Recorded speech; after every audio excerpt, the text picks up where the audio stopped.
Guys welcome back to our channel review chit next week లో stream అవుతున్న modern master SS Rajamouli గారి document అయితే చూసా నేను.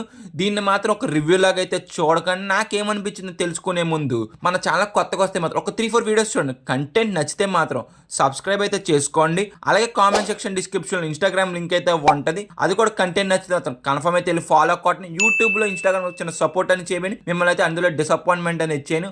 మొత్తానికి డాక్యుమెంట్ చూసాక నాకేమనిపించిందంటే మాత్రం నేను కంప్లీట్ చేసాక నాకేమనిపించిందంటే మాత్రం నాకు చాలా బాగా నచ్చింది. నాకు ఇందులో నచ్చింది ఏంటంటే నెట్ఫ్లిక్స్ వాళ్ళు ఆ తెలుగు డబ్బింగ్ అనేది అస్సలైతే నాకు నచ్చలేదు, చూడబుద్ధి అవ్వలేదు.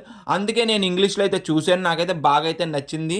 ఈ డాక్యుమెంట్లో రాజమౌళి గారు చైల్డ్హుడ్ నుంచి ఇంత గ్రేట్ డైరెక్టర్ ఎలా మారారు అనేది పర్ఫెక్ట్గా అయితే చూపించారు ఈ డాక్యుమెంట్లో. మనకి సిరీస్లో రాజమౌళి గారు సినిమాల్లోకి ఎలాగొచ్చారు, ఆయన ఫ్యామిలీతో ఎలాగొన్నారు, ఆయన మ్యారేజ్ అనేది ఎలా జరిగింది అనేది మొత్తం అయితే ఇందులో అయితే చూపించారు మనకి. ఇందులోనే మళ్ళీ first day Baahubali negative talk వచ్చాక వాళ్ళు ఎలా ఫీల్ అయ్యారు అనేది కూడా మనకి ఇందులో అయితే చూపించారు ఈ డాక్యుమెంట్ లో.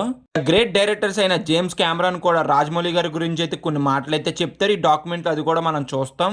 లో రాజమౌళి గారు ఎలాగుంటారు అనేది ఆయన హీరోస్ అయితే ఇందులో అయితే చెప్తారు. చరణ్ అన్న, ఎన్టీఆర్ అన్న, ప్రభాస్ అన్న అండ్ ఎస్ఎస్ కీరవాణి గారు కూడా ఇందులో అయితే చెప్తారు. ఆయన సెట్స్లో ఎంత ఫన్నీగా ఉంటారు, ఆయన ఒక్క సీన్ తీయాలంటే ఎలాగ ఆలోచిస్తారు అనేది కూడా ప్రతిదీ మనకి ఇందులో అయితే చెప్తారు. ఇందులో మన ప్రభాస్ అన్న రాజమౌళి గారి గురించి ఒక విషయం అయితే చెప్తారు. బాహుబలి టైంలో ఆయన బడ్జెట్ తగ్గిస్తాకి ఎలాంటి హోటల్లో ఉన్నారనేది కూడా చెప్తారు. ఇలాంటి చాలా అయితే ఉన్నాయి ఈ డాక్యుమెంట్లో రాజమౌళి గారి గురించి. రాజమౌళి గారు ఒక నాస్తికుడు అని ఎంతమందికి తెలుసో కింద అయితే కామెంట్. ఒక రోజు అలా ఆవిడికి యాక్సిడెంట్ అవుతే ఎలా దండం పెట్టుకోవాల్సి వచ్చింది కూడా ఇందులో అయితే మనకి చూపించారు.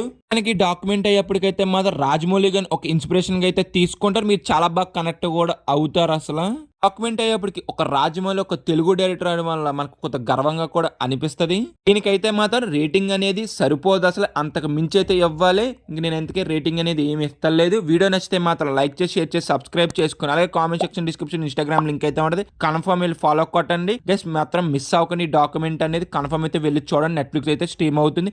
By guys, see the next video. Jai Hind.